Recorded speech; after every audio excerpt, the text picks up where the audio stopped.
Good morning and greetings from Alberta.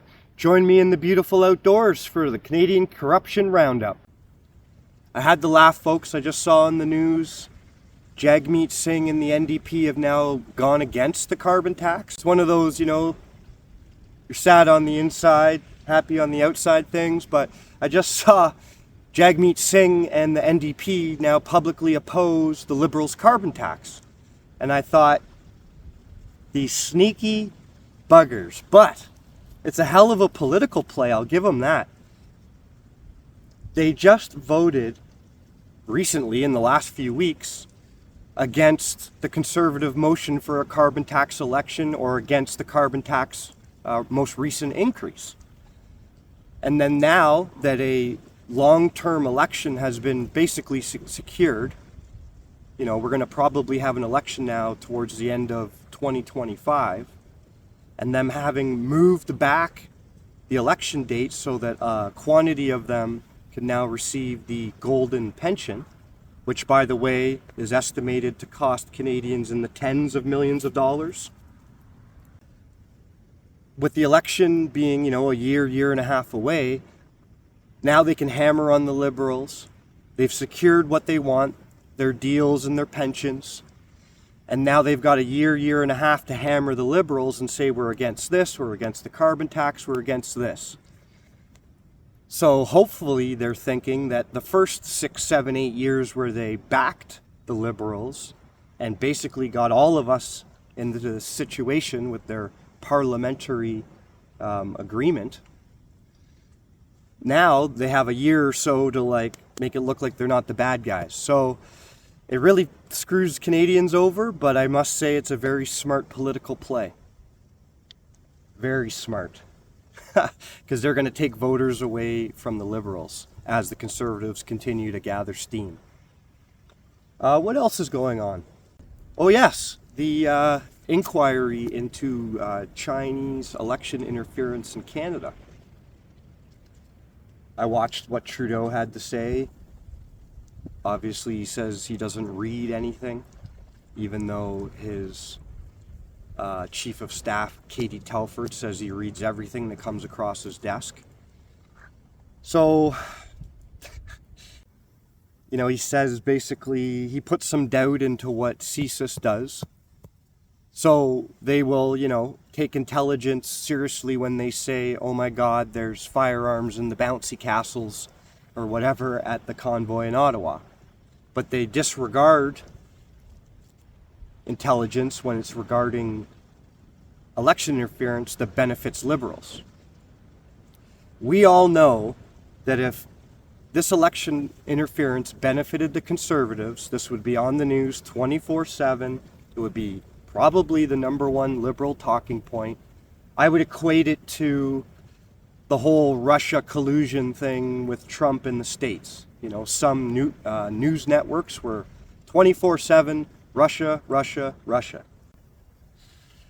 So we have a prime minister who's mostly ceremonial. He admits that he doesn't read things. He doesn't pay attention to financial matters, and he just throws money around while admiring dictatorships and hiding information when it comes to espionage in Winnipeg, when it comes to election interference, when it comes to all the things that can benefit him. And yet he goes around talking about democracy when we have, what's more sacred than our elections? We can whine and bitch and cry and make videos and say stuff all year long, but the only time us, the people, actually really have a say is that every 4 years when we get to cast a vote. And that's being interfered with. And the Liberals act as if it's nothing. And they don't read the information on it. And they just don't care because it benefited them.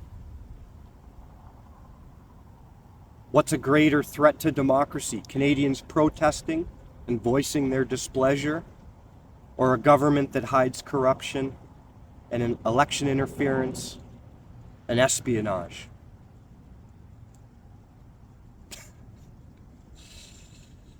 It's just scandal after scandal after scandal,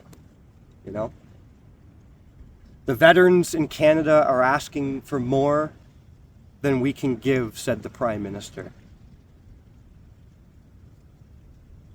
And we have problems so big, like election interference, that CSIS whistleblowers thought it was such a big problem that they had to leak the information to the threat of their own career.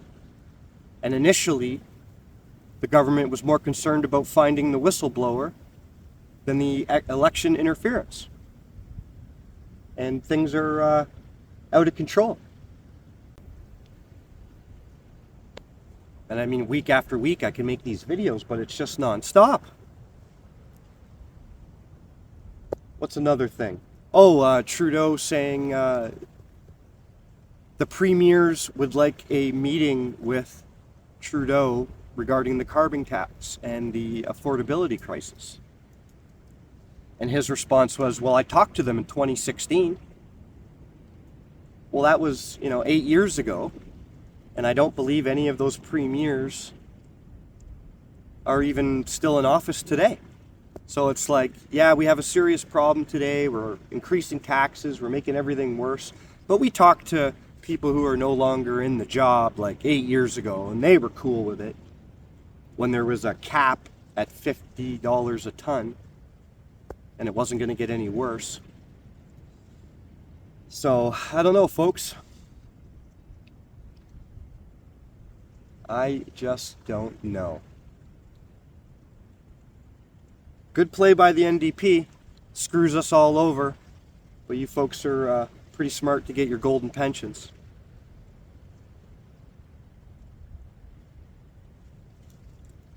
Jerk-offs.